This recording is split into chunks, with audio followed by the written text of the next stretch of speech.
The BlackBook Ritual, a series of short stories. Part 2. The final challenge had just begun. The friends huddled together, the sound of their ragged breaths, the only comfort in the oppressive silence. The screams grew louder, the shadows pressing in around them, as if the very walls were alive with torment. "We have to find a way out," Laura whispered, her voice trembling. "We can't let this thing win." Emma nodded, gripping the book tightly. "We have to stick together," she said, firmly. "We're all we've got." The floor beneath them shifted again, the shadows coalescing into a new environment. A dark forest, the trees twisted and gnarled like the hands of the damned. A path of light appeared before them, beckoning them deeper into the game's twisted embrace. They followed the path, the branches clawing at their skin and clothes, as if the forest itself was trying to hold them back. The screams grew more intense, the trees seeming to lean in, whispering threats and taunts. The path grew narrower, the light dimmer, until it was nothing more than a flicker in the distance. And then it was gone. "Now, you face the ultimate test." Mr. Shadow's voice reverberated through the twisted forest. "Find the truth in the heart of darkness, or be consumed by it." The friends looked around, their eyes straining to pierce the gloom. The whispers grew into a deafening roar, each voice telling a different story of pain and despair. The trees began to close in, their twisted limbs reaching out to ensnare the group. Panic set in as they realized that the shadows had become tangible, wrapping around them like icy serpents. They struggled to break free, the shadows tightening their grip with every passing second. "The light!" Emma shouted, her voice barely audible over the cacophony. "We have to follow the light." They pushed through the darkness, the shadows resisting their every move. Each step was a battle, but they couldn't give in to the overwhelming sense of dread. They had to find the exit, the end of this terrible game. As they stumbled forward, a figure emerged from the gloom.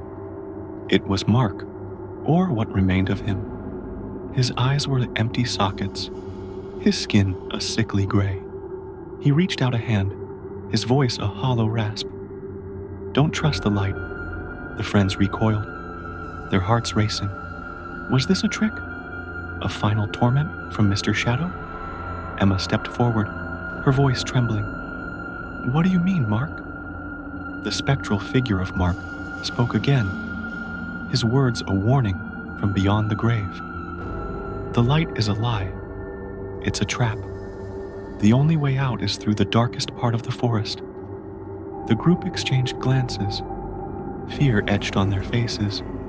Could they trust this apparition, or was it just another part of the game? With a deep breath, Emma made a decision. "We're going into the darkness," she said firmly. "We'll find the truth ourselves." They turned away from the path and ventured deeper into the forest, the shadows thickening around them. The screams grew fainter, the whispers turning into a murmur of anticipation. The forest opened up into a clearing, and there, in the center, stood a tree unlike any they had ever seen. Its trunk was a twisted mass of writhing shadows, and its branches held a tome that pulsed with an eerie glow.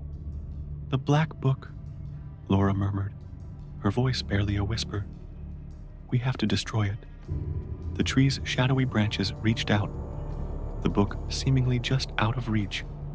But as they approached, the tree began to speak, its voice a symphony of the damned. "You wish to end this?" it hissed. "Very well, but you must first face your deepest fears." The air grew colder still, and the shadows thickened into a black fog that enveloped them. The friends were separated, each plunged into their own personal hell, forced to confront the darkest parts of their souls. Emma saw herself standing before a mirror, her reflection a twisted mockery of who she had once been. Laura faced a room filled with the ghosts of her past, each one a haunting reminder of lost love and forgotten promises. Tom stumbled through a maze of his own regrets, each turn leading him closer to a monstrous version of himself. Their screams filled the night as they fought against the shadows, their hearts racing with terror and determination. They had to break free, to find the strength to destroy the book and end the game. But as they struggled, a new sound grew louder, a chant, a call to power that seemed to resonate from the very fabric of the forest itself. The tree's branches began to tremble, the book pulsing with a dark energy that seemed to feed on their fear. They had to act fast. With a collective roar, they broke through the shadows, their eyes locked on the tree. They had to destroy the source of the evil before it consumed them all. The final battle was upon them, and there was no turning back. They had to win or become forever trapped in the nightmare they had unleashed. Emma reached into her pocket, her hand closing around the red book. It felt hot, alive with the power they had unleashed. "This ends now," she shouted, raising the book high above her head.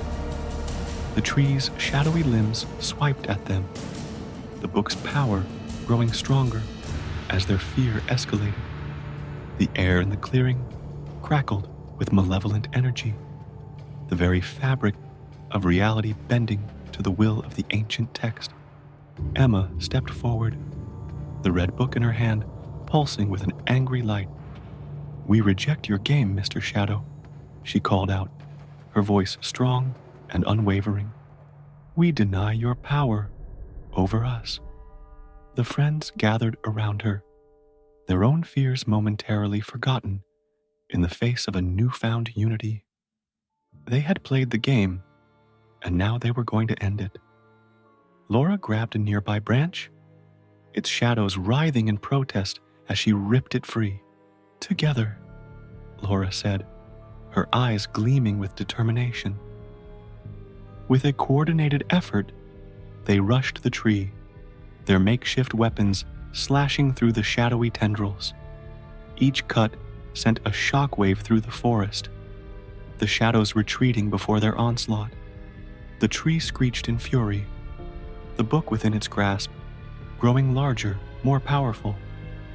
The friends could feel the energy around them building, the very essence of their fears and regrets coalescing into a tangible force.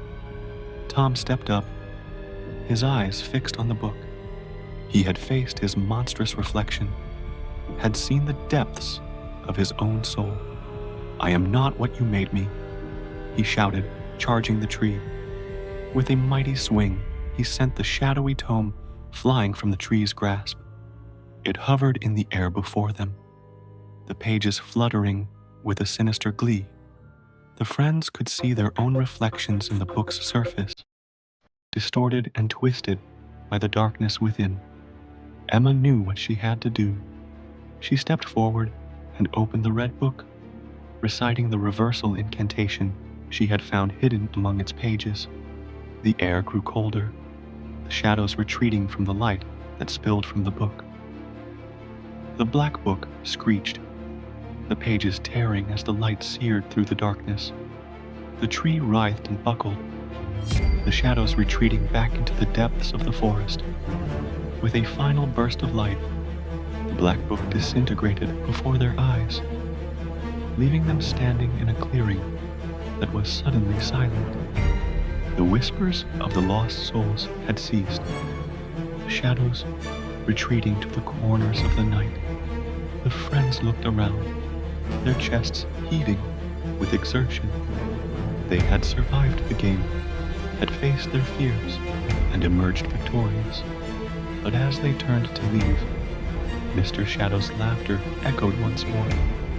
"You may have won this round," he said, his voice fading into the distance. "But I will be waiting, Remember, you cannot escape the pact you have made. And months later, the friends gathered around the same campfire, the flames casting a warm glow over their weary faces. They had made it through their first year of college, forever changed by the night in the forest. The whispers of Mr. Shadow had followed them, a constant reminder of the deal they had struck. But they had learned something that night. They had discovered the strength in their bond, the power of friendship and courage. They had faced their fears and come out the other side, forever linked by the experience. As they shared stories their year apart, a chill wind blew through the camp, carrying the faintest echo of laughter with it. They looked at each other, a silent understanding passing between them. They knew that their journey was far from over. The book lay buried in the ashes of the fire, its power contained, for now. But as the embers died down, and the night grew still once more, the shadows at the edge of the clearing began to twitch and move, hinting at the darkness that lay in wait, eager for the next time the pact would be called upon. Epilogue. The black book lay forgotten in the attic of a dusty old house, its pages yellowed with time, but the story of Emma, Laura, Tom, and the others would live on, a warning and a beacon to those who dared to seek power in the dark. For the game of the Black Book, Ritual was a game that could never truly end, a cycle that waited for the next unsuspecting player to whisper the incantations that would summon the shadows once more. Their story would become a cautionary tale, a warning to those who dared to seek power in the darkest of places. The game continued, its players forever bound to the whims of Mr. Shadow, the price of their desires etched into the fabric of their very souls. Their lives were not of fear or regret, but of growth and understanding. They had faced the keeper, the in-between, and lived to tell the tale, their hearts forever bound by the light that had driven the darkness away. The game was over, but the lessons it taught remained, a testament to the strength of the human spirit when faced with the unspeakable.